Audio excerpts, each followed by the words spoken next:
जिला परिषद के चेयरमैन साहब और सभी मेंबरान जिला परिषद, मंचासीन अनेक ब्लॉक समिति के चेयरमैन साहिबान और मेंबरान ब्लॉक समिति, सम्मानित मंच, पार्टी के वरिष्ठ पदाधिकारीगण, आज खोरी गांव में उपस्थित इतनी भारी सरदारी,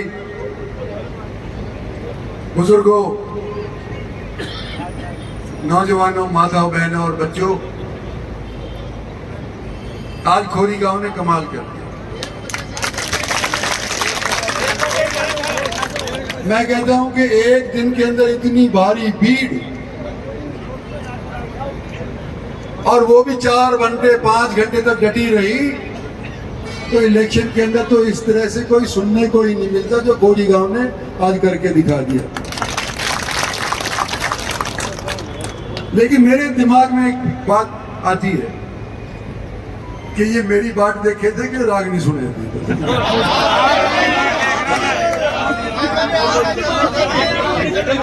रागनी तो फोन में सुनना था साहब। चलो, रागनी वाला का भी धन्यवाद कि तुमने लोगों को डराए रखा। तो आज आपके बीच के अंदर इलेक्शन लोकसभा के उपरांत पहली बार आया हूं,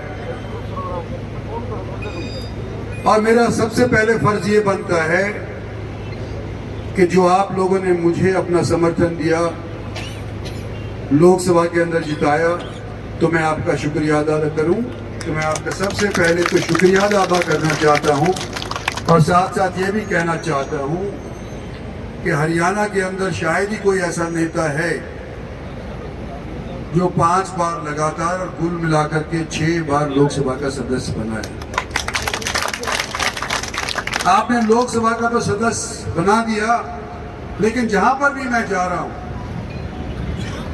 जिस भी हल्के के अंदर वोट मांग रहा हूं अपने टिकट दिलाए हुए बंदों के लिए, प्रत्याशियों के लिए, सभी यही बात साथ साथ कह देते हैं कि चलो तेरे को जिता तो दिया, लेकिन हमारी कसक अभी भी बकाई है।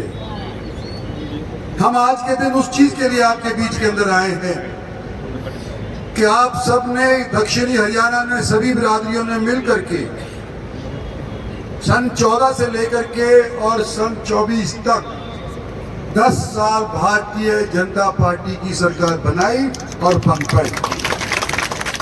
14 से पहले आप याद करो, कांग्रेस पार्टी का परचम लहराया करता था और भारतीय जनता पार्टी के 2 या 3 बंदे एमएलए बनकर के जाया करते थे।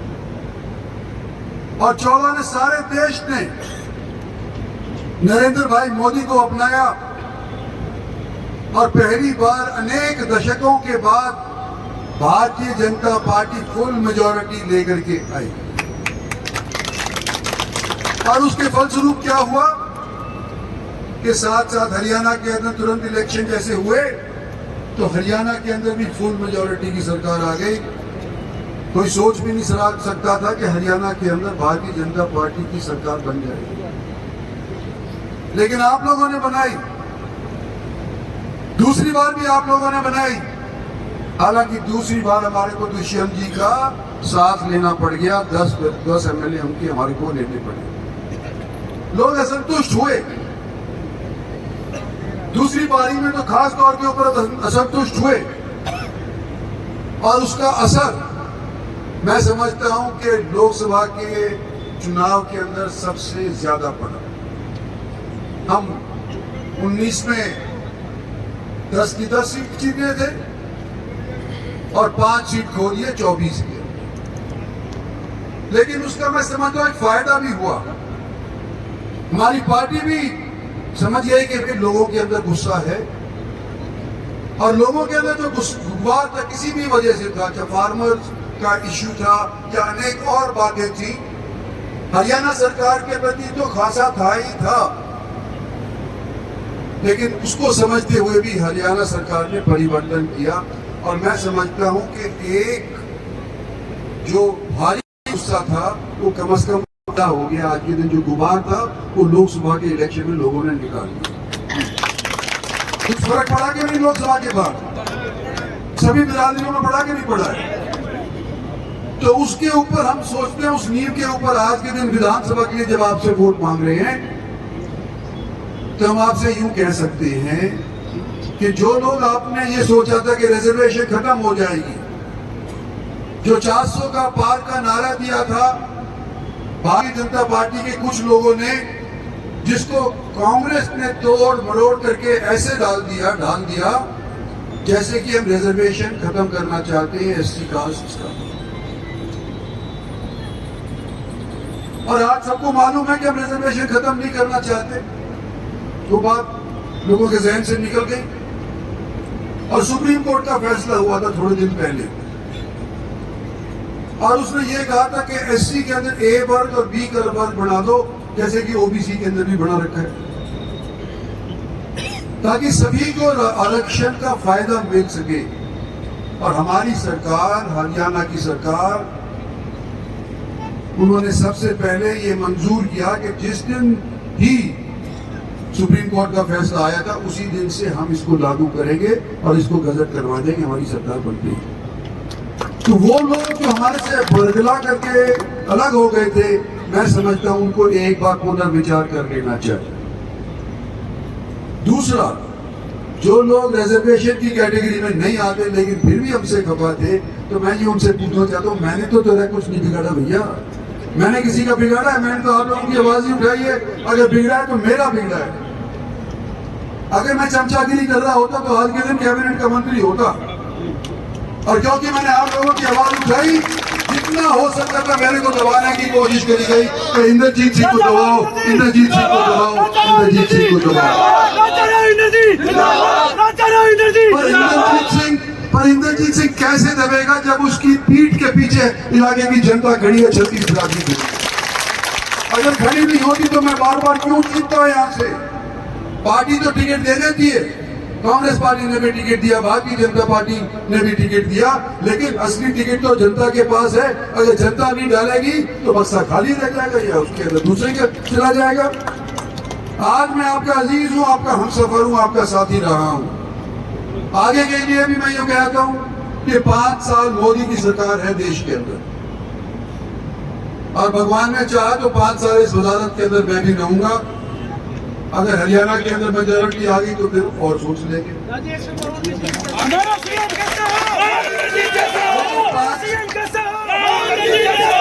लेकिन ये 5 साल तो पक्के हैं ना। केंद्र सरकार के 5 साल तो कहीं नहीं जा रहे। और ये डेवलपमेंट का काम कितना भी हुआ, एम्स का हुआ, सड़क का हुआ, मेट्रो का हुआ, लोगों को नौकरी दिलवाने का हुआ, बिना पर्ची बिना खर्ची का जिक्र लोग करते हैं। लेकिन पहले क्या हुआ करता था कि नंबर दिए जाते थे, कोई अच्छा लगता था तो उसको 20 में से 19 नंबर दे दिए जाते थे, और कोई अच्छा नहीं लगता था तो 19 नंबर की जगह उसको सिर्फ 2 नंबर दे दिए जाते थे और वो रह जाता था। इन दिनों के अंदर 10 साल के अंदर ये वास्तविकता है कि जितना ज्यादा सरकारी नौकरी के अंदर हमारा बच्चा लगा है, हमारी महिलाएं लगी हैं, शायद आज से पहले कभी भी किसी नौकरी तो है। पानी भी हमारे यहाँ पर ज्यादा है, लेकिन जितना चाहते हैं वो नहीं इतना आ पाया। जो हमारा संकट था हरियाणा के अंदर, और मैं समझता हूँ कि कई लोगों के लिए तो मैं खाता था, इसलिए हमारे इस एरिया के प्रति भी थोड़ा सा द्वेष भाव हो सकता है सोचा जाए, लेकिन कुल मिलाकर के पार्टी ने हमारे लिए काम किया तो 36 बिरादरी के लिए काम किया। आज अगर हम यूँ कहते हैं हम अगले 5 साल का भविष्य साधना चाहते हैं, हमारी हैसियत बनी है, कई दशकों की मशक्कत के बाद बनी है। ये नहीं कि रात के बाद दिन आया हमारी हैसियत बन गई। बार बार हमने संगठन अपना दिखाया है। सो जाकर के चंडीगढ़ की हमें आवाज आती है कि अगर सरकार हरियाणा के अंदर भारतीय जनता पार्टी की बनेगी तो दक्षिणी हरियाणा का संगठन सबसे पहले उसकी नींव होगी। दक्षिणी हरियाणा के संगठन की अगर नींव होगी तो जीटी रोड के ऊपर भी लोग हमारा समर्थन दे देंगे। पहले भी दिया था। उनका हौसला आपके हौसले के ऊपर बुलंद होता है। अगर आपका हौसला ठिस हो गया तो वो तो कहीं के नहीं थे। इसलिए मैं यूं कहना चाहता हूं कि हो सकता है आपका किसी से नाराजगी हो, हो सकता है मेरे से भी कोई काम गलत हुए हो तो मेरे से भी नाराजगी हो, लेकिन ये डॉक्टर किशन कुमार, इसने तो सीएमओ बनकर के भी लोगों की सेवा करी। आज के दिन डायरेक्टर था, 4 साल इसके और बकाए थे, डायरेक्टर से बनकर के हेल्थ का क्या बड़ा और बड़ी बड़ी पदवी ले लेता। तो भाई ये तो कोरा कागज है, इसको शायद यूं जी बोले थोड़े बोले। भाई नया कैंडिडेट है, इसको आज तक मुझे भी याद है जब मैं पहली बार विधानसभा के अंदर चुनाव मांग रहा था, लोगों का आशीर्वाद दे रहा था। आज तो मेरा आशीर्वाद देते हो, मैं बड़ा हो गया उम्र में, कदमे नहीं तो छोटा ही रह गया, लेकिन उम्र में बड़ा हो गया तो लोग मेरा आशीर्वाद देते। तो मेरे को याद है कि उस टाइम जब मैं बोला करता था तो मेरे भी क्या यूं कापा करते थे, खाया नहीं करता था। इनके लिए भी नई बात है, लेकिन सहज सहज ये भी सीख जाएंगे। लेकिन इनके पिताजी वीडियो रंगराव मुनीलाल हमारे यहाँ जाटूसाना के अंदर जब मैं पहली बार एमएलए बना था तो रहा करते थे। तो भाई जो मेरे साथ ही बुजुर्ग हो गए, एक तो मैं आपको सबको एक ये निवेदन करना चाहता हूँ कि हमारे कुछ लोग अभी भी पगड़ी है, बैठा देखा ना जो पगड़ी बांधी उन्होंने बांध रखी है। बड़े लोगों को पगड़ी पहन लेनी चाहिए, हमारे इलाके की शान है, पहन दिया करो, कोई नहीं जाता। और दूसरा मैं यूँ कहता हूँ शोभा बढ़ जाती है। देखो कुछ लोग पगड़ी पहने हुए अभी भी है।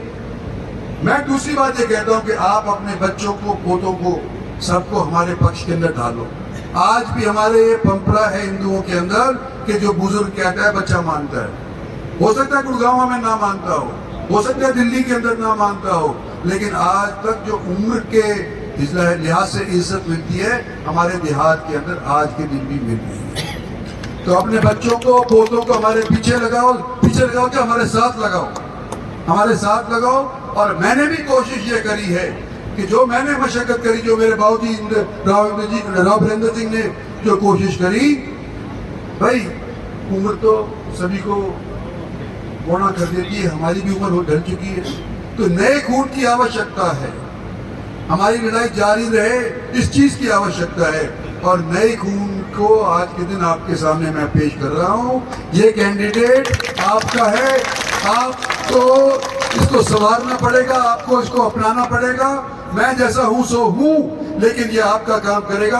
आज के दिन आप अपने आप को किशन कुमार बन करके 2-3 दिन जो बकाए हैं, खासतौर पे नौजवानों को कहता हूं, एक वोट से संपर्क भी नहीं छूटना चाहिए। सभी वोट से संपर्क होना चाहिए। वो दे ना दे वो उसकी मर्जी है भाई, लेकिन हमारी तरफ से ये नहीं कि हम काफिले में चल दिए और झंडा लहरा दिया और हम जीत जाएंगे। जीतेंगे तो जब ना, जो आप लोगों ने जो आज हवा बना रखी है, उस हवा को बक्सों में भर दोगे, जब जाकर के जीतेंगे। नहीं तो उनको हवा चलती रहती है। इसीलिए आपके बीच के अंदर आया हूँ और आपसे निवेदन करना आया हूँ, और उम्मीद करता हूँ कि 8 तारीख को जब बक्सा खुलेगा, खोरी गांव से भी और आसपास के दिघोरी दफ्तर के जितने भी ये गांव हैं, इन सब जगह से हमारी जीत होगी। धन्यवाद और जय।